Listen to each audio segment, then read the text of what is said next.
माने institute for higher education, जिनको हम यूनिवर्सिटीज कह सकते हैं। 22,000, एक दो नहीं, 22,000। क्या शिक्षा उसमें दी जाती है? तो वो लिख रहा है कि उनमें 18 तरह के विज्ञान शास्त्र पढ़ाए जाते हैं, जिनके नाम भी हमको नहीं मालूम। क्या क्या पढ़ाते हैं? एस्ट्रोफिजिक्स 1835 में पढ़ाया जाता था इस देश में। उसको संस्कृत में जो कहते थे, आज उसका इंग्लिश इक्विवेलेंट है एस्ट्रोफिजिक्स। दूसरा पढ़ाते थे एस्ट्रोनॉमी। तीसरा पढ़ाते थे वैदिक मैथमेटिक्स। और वैदिक मैथमेटिक्स के कैलकुलेशंस ऐसे हैं कि आप 3-4 सूत्र सीख लीजिए, कैलकुलेटर से जल्दी कैलकुलेशन आप कर सकते हैं। वैदिक मैथमेटिक्स में ऐसे कई फॉर्मूले हैं। हमारी एक कोई बहन है, उसका नाम है शकुंतला देवी, तो कहा जाता है कि वो कंप्यूटर से ज्यादा तेज खेल, उनको कुछ नहीं मालूम, वैदिक मैथमेटिक्स की मास्टर है वो, बस और कुछ नहीं। तो वैदिक मैथमेटिक्स उनको इतना जबरदस्त आता है कि वो आप उनको 1000 संख्या का मल्टीप्लिकेशन दे दीजिए, सेकंड्स में वो जवाब दे सकती हैं। वो फॉर्मूले थे वैदिक मैथमेटिक्स में, वो पढ़ाया जाता था इस देश में। क्या पढ़ाया जाता था? नीति शास्त्र, जिसको आज हम कहते हैं मॉरल एजुकेशन। एक्चुअली वो था नीति शास्त्र। नीति शास्त्र में था, इसको समझिए, विज्ञान में और शास्त्र में फर्क होता। नीति विज्ञान नहीं था, माने मॉरल साइंस नहीं था, नीति शास्त्र था।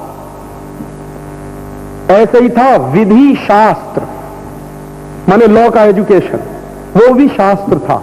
और ऐसे 18 बड़े विज्ञान पढ़ाए जाते थे। और पढ़ाया जाता था सिविल इंजीनियरिंग में ये जितनी टेक्नोलॉजी है स्ट्रक्चरिंग की, जिसको आप आर्किटेक्ट कहते हैं, हिंदुस्तान से बड़ा आर्किटेक्ट दुनिया में कहीं नहीं है।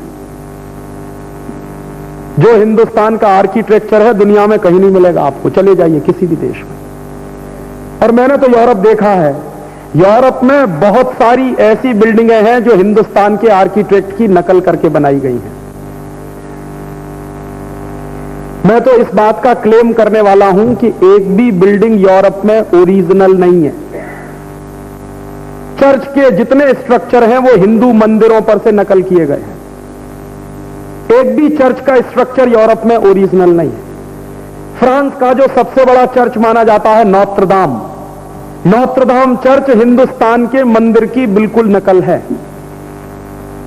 और नोत्रदाम चर्च के पास एक जमाने में कहते हैं शिवजी का मंदिर हुआ करता था। कभी मौका मिला तो आपसे इस विषय पर बात करने आऊंगा। हेरिटेज क्या है हमको मालूम नहीं है, वो अपना पूरा एक लेक्चर ही हो जाएगा 3 घंटे का, इसलिए मैं वो विषय में नहीं लाना चाहता। मैं सिर्फ एजुकेशन की बात कर रहा हूं कि हिंदुस्तान में एजुकेशन कैसा पढ़ाते थे। और 1790 तक हिंदुस्तान में सर्जरी की शिक्षा देने वाले 2000 कॉलेजेस थे। सर्जरी पढ़ाई जाती थी इस देश में, 1790 के साल की बात कर रहा हूं। इंग्लैंड में सर्जरी हिंदुस्तान से गई है। 1790 में हिंदुस्तान में प्लास्टिक सर्जरी होती थी। आप पूछेंगे मुझे कैसे पता चला? एक अंग्रेज ऑफिसर था 1790 के साल में, उसका नाम था कर्नल कूट। तो कर्नल कूट क्या हुआ था, हैदर अली से लड़ने आया था। हैदर अली से कई बार लड़ाइयां हुई हैं अंग्रेजों की। तो कर्नल कूट हैदर अली से लड़ने आया, हर बार हार के गया। आखिरी बार जब वो लड़ाई करने आया तो हैदर अली ने कहा कि अब तुझको जिंदा नहीं छोड़ूंगा। बार बार आता है, बार बार लड़ता है, कभी हरा के भी तो देख। कभी नहीं हरा पाया वो हैदर अली को। तो हैदर अली ने एक बार फैसला कर लिया कि ये लड़ाई आखिरी लड़ाई होगी। उसने कहा बार बार ये चूहा बिल्ली का खेल खेलने से फायदा क्या। तो जब हारा है कर्नल कूट आखिरी युद्ध में, तो वो साल था 1790 का। तो हैदर अली ने पता है क्या किया, उसकी नाक काटी थी उसकी। और हमारे देश में उस जमाने में एक प्रथा होती थी कि नाक कटवा के आए हैं, माने बेइज्जती करके आए हैं, बेइज्जती करवा के आए। उसने मारा नहीं, नाक काटी उसकी, और कहा कि जब तुम कटी हुई नाक से वापस इंग्लैंड जाओगे तो दोबारा आने की हिम्मत नहीं करोगे। तो कटी हुई नाक को लेकर भागा कर्नल कूट घोड़े पर। हैदर अली की सीमा से जब बाहर निकला तो एक गांव में एक विद्यार्थी उसको मिला। तो उसने देखा कि नाक से खून बह रहा है और नाक कटी हुई है। तो उस विद्यार्थी ने उससे कहा कि ये कहां जा रहे हो। तो वो झूठ बोलता, कहता चोट लग गई है। तो उसने कहा ये चोट लगी हुई बात नहीं है, ये तो नाक काटी गई है। लेकिन फिर भी वो विद्यार्थी इतना अच्छा है कि कर्नल कूट से कह रहा इशारे में, क्योंकि भाषा नहीं समझते, वो कह रहा है कि तुम मुझे 1-1.5 घंटे का समय दो, मैं तुम्हारी नाक जोड़ दूंगा। तो कर्नल कूट को पहले तो विश्वास नहीं हुआ, फिर कहता है मरता क्या ना करता, खून निकल रहा है इतना। तो उसने कहा चलो ठीक है। तो उसने बच्चे ने ऑपरेशन किया है, जिसकी उम्र उस जमाने में 21 साल के आसपास की है, उस विद्यार्थी की, और 1.5 घंटे ऑपरेशन चला है। 1.5 घंटे ऑपरेशन चलाने के बाद उस विद्यार्थी ने कर्नल कूट को अपने घर में 3 दिन रखा है, और 3 दिन के बाद उसको फ्री कर दिया कि अब तुम जा सकते हो। कर्नल कूट लौट के लंदन गया है और उसने ये पूरी घटना ऑटोबायोग्राफी के रूप में लिखी, और वो किताब मेरे पास है इस समय, 1790 की है। अब कितनी मुश्किल से मिली होगी वो आप मत पूछिए मुझसे, लेकिन वो है मेरे पास, और उस किताब को मैं संभाल के रखा हुआ हूं ये सिद्ध करने के लिए कि 1790 में हिंदुस्तान में प्लास्टिक सर्जरी होती थी। फिर कर्नल कूट ने क्या किया, अपने एक दोस्त को कहा है कि तुमको अगर कुछ सीखना है तो हिंदुस्तान जाओ, तुमको कुछ नहीं आता यहां पे, वो लंदन में कह रहा है। तो अपने किसी दोस्त को उसने हिंदुस्तान भेजा है, वो मद्रास में रहा है, प्रेसिडेंसी के आसपास के गांव में घूमा है, 25-30 साल उसने अध्ययन किया है, लौट के वापस गया है तो लंदन में FRS की स्थापना की है, fellow of the royal society की, जिसमें आज डिग्री लेने के लिए हमारे डॉक्टर भागे भागे जाते हैं।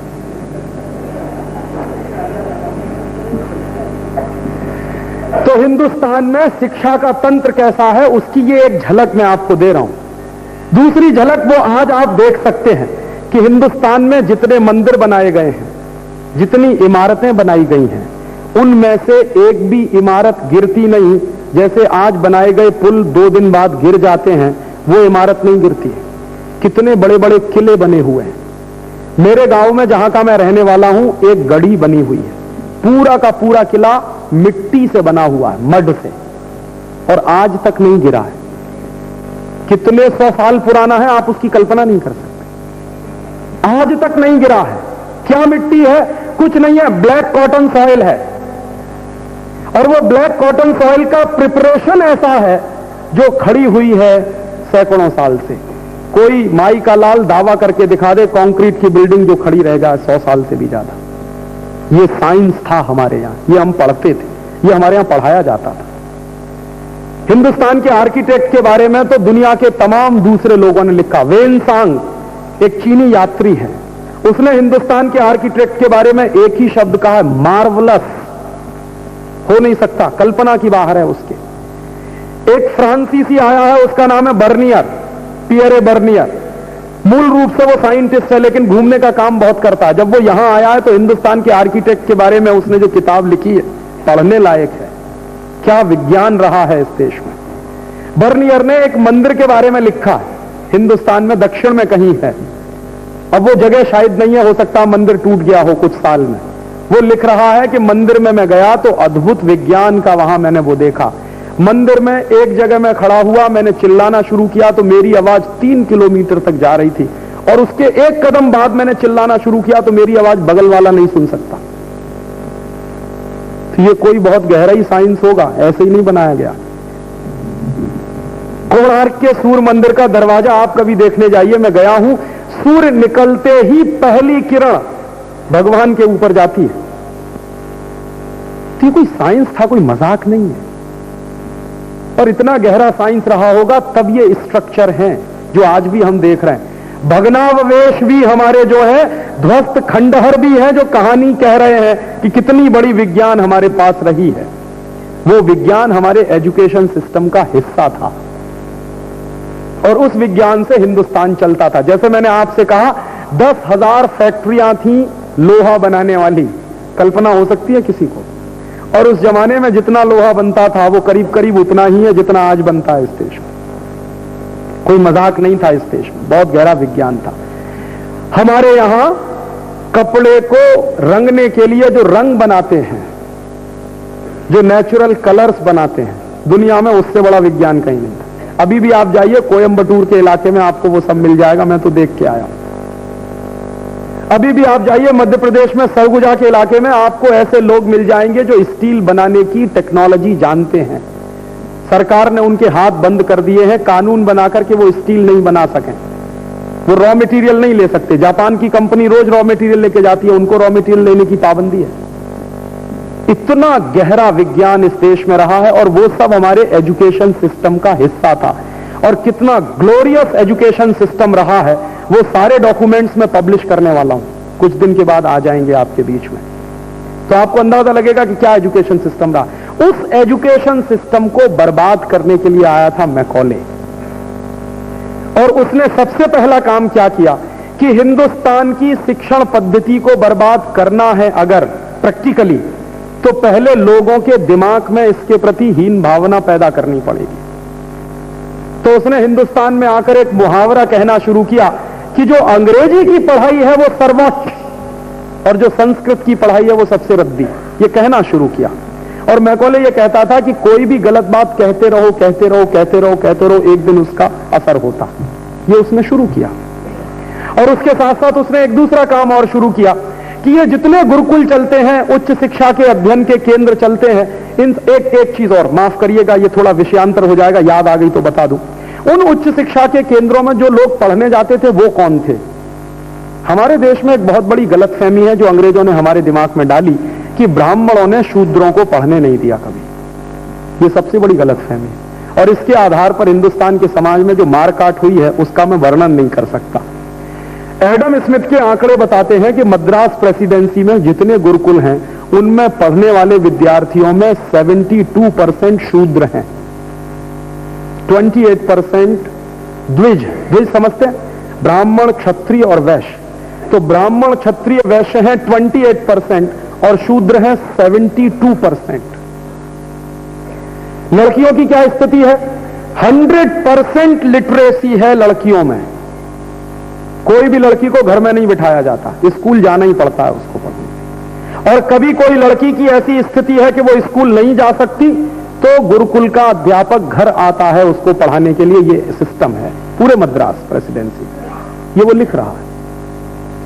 और वो कह रहा है कि शूद्रों का प्रतिशत इसलिए ज्यादा है पढ़ाई में क्योंकि हिंदुस्तानी समाज में वो सबसे ज्यादा स्किल्ड लोग हैं जिनको हम शूद्र कहते हैं, सबसे ज्यादा स्किल्ड। जितनी टेक्नोलॉजी है वो सब उन्हीं के कब्जे में है। ये शूद्र ही है जो स्टील बनाते हैं, ये शूद्र ही है जो घड़े बनाते हैं, ये शूद्र ही है जो बर्तन बनाते हैं, ये शूद्र ही है जो कपड़ा बनाते हैं, ये शूद्र ही है जो जीवन जरूरत की सारी चीजें बनाते हैं। तो जितनी टेक्नोलॉजी है वो उनके पास है। और वो खुद लिख रहा है कि सिस्टम इतना अच्छा है कि टेक्नोलॉजी का ट्रांसफर तुरंत होता, उसमें समय नहीं लगता। माने एक बाप है, उसने अपने बेटे को सिखा दिया, अब बेटा अपने बेटे को सिखा रहा है, उसका बेटा अपने बेटे को सिखा रहा है। माने पीढ़ी दर पीढ़ी हजारों साल वो टेक्नोलॉजी ट्रांसफर होती चली आ रही है। अब देखिए आज का दिमाग हमारा कितना गुलाम है। मैं ये मजाक के लिए नहीं कह रहा हूं, गंभीरता से कह रहा हूं कि उस जमाने में जो आदमी किसी काम में लगा है तो पूरे परिवार के साथ लगा है। अगर कोई स्टील बना रहा है तो उसका पूरा परिवार स्टील प्रोडक्शन में लगा हुआ है। तो उसके छोटे छोटे बच्चे भी हैं, उसकी पत्नी भी है, उसकी बहन भी है, उसका भाई भी है, तो पूरा परिवार उस प्रोडक्शन में इन्वॉल्व है। आज अगर आपका 14 साल का बच्चा प्रोडक्शन में इन्वॉल्व है तो कहेंगे चाइल्ड लेबर है। इस गंभीरता को समझिए कि उस समय बच्चे से लेकर बड़े तक सब इन्वॉल्व हैं प्रोडक्शन में। तो प्रोडक्शन इतना है कि हम 33% एक्सपोर्ट कर रहे हैं। अब हम कह रहे हैं कि 14 साल का बच्चा अपने पिताजी के साथ किसी काम में लगा हुआ है तो वो चाइल्ड लेबर हो गया। तो आपने क्या किया कि उसको चाइल्ड लेबर डिक्लेयर करके जो टेक्नोलॉजी ट्रांसफर होने वाली थी उसको तोड़ दिया बीच में से। और कहां ले जाके पटक दिया आपने? किसी अंग्रेजियत के स्कूल में जहां वो ऐसी कोई टेक्नोलॉजी सीखने वाला नहीं, कभी नहीं, जीवन में नहीं। तो हमने क्या किया, अंग्रेजों ने क्या किया कि ये जो टेक्नोलॉजी का ट्रांसफर हो रहा था एक पीढ़ी से दूसरी, दूसरी से तीसरी, उसको तोड़ दिया एक कानून बनाकर। और वही कानून हिंदुस्तान की सरकार आज भी चला रही है इस देश में चाइल्ड लेबर के नाम पर। रोज टेलीविजन पे एडवर्टाइजमेंट आता। अब आप सोचिए कि यूरोप में मैंने मेरी आंखों से देखा है 14 साल के बच्चे अखबार बेचते हैं, 12 साल के बच्चे अखबार बेचते हैं, तो वहां कहा जाता है कि ये सेल्फ सफिशिएंट है, सेल्फ रिलायंट है। मेरे देश में 14 साल का बच्चा काम करके रोटी कमा रहा तो कहते हैं चाइल्ड लेबर है।